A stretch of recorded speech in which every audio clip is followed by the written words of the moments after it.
What I hear saying almost is that we need to really think about what is infrastructure now. And some of these things that are privatized or left to the individual to figure out, we need to think about collectively. And almost that everything has to be thought of that way, almost like designing for crises, right? Since we live in these times.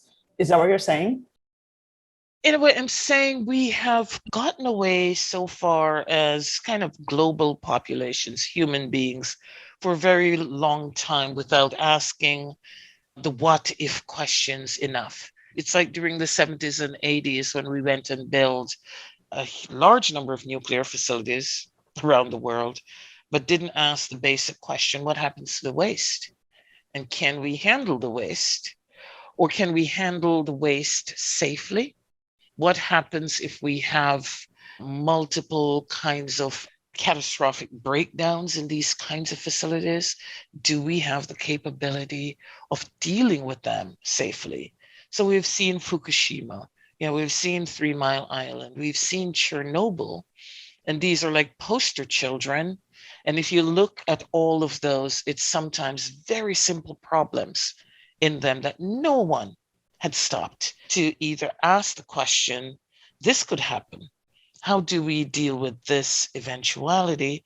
And then is this a safe way of dealing with it? Mm. So it's the same thing with infrastructure, that we've built the bridges, the roads, the tall buildings, but we haven't asked the question enough. Are we capable of handling what comes from it? Some of our infrastructure is pretty old. We build them and sometimes we just leave them there. We're at the forever point where some of them will not be able to last much longer without either a complete redo or rethinking or reshaping of how we do it. And if we're unwilling as a country to now put that next wave of funding into really looking at it, do we have better ways to build highways, for instance? Can they be done more efficiently? It's such big fights just to get the basic infrastructure pieces in that we can sit here and go, are we ever going to be able to get to that point where we're really looking at these bigger pieces to infrastructure? And infrastructure, when we think of it, we often think of roads, bridges, etc., but it's our housing infrastructure. It's, the roads in the cities. We just came back from Michigan and all the roads in the rural areas are being, there are no potholes, they're being resurfaced, they're dug up, they're being rebuilt. If you hit the hood, if you hit Detroit, Flint, they're potholes. These roads are in such bad shape. But the money is not going into those communities. It's going into the rural communities, the sparsely populated parts of the state, the northern part of the state that gets much less traffic than the southern part of the state. And so the question becomes, who's distributing these infrastructure dollars? And again, why are they bypassing the areas that in many ways need them the most to areas that could probably wait another few months or a year before perfectly good roads get dug up to be resurfaced? Mm.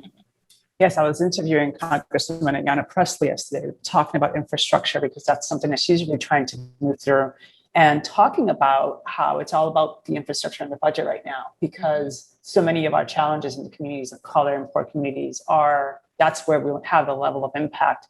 And I also heard this episode on NPR earlier this week or last week about the roads in Boston, in the US, how the building of subways cost something like 10 times what it costs in a comparable city anywhere else they were saying, because of environmental policy. And I don't remember what the outcome was, but there was this kind of tension between the cost and the fact that we have laws and the way that the laws are implemented actually cause more costs. So even that has to be redesigned so that it actually works in a way that doesn't drive up costs. And that's why we don't build these things. So it seems like there's just a lot of things to figure out about the system. Even looking at environmental policies to see where they could be tweaked to be more effective. That makes sense to do that. Some of those policies are put in place for very good reasons. And so it's a matter of the costs can be factored in right away. The challenge is probably not usually the environmental legislation. that prevents the road construction. Right. It's more the politics of it, and who are the politicians that have the power and the clout to get the money into their communities.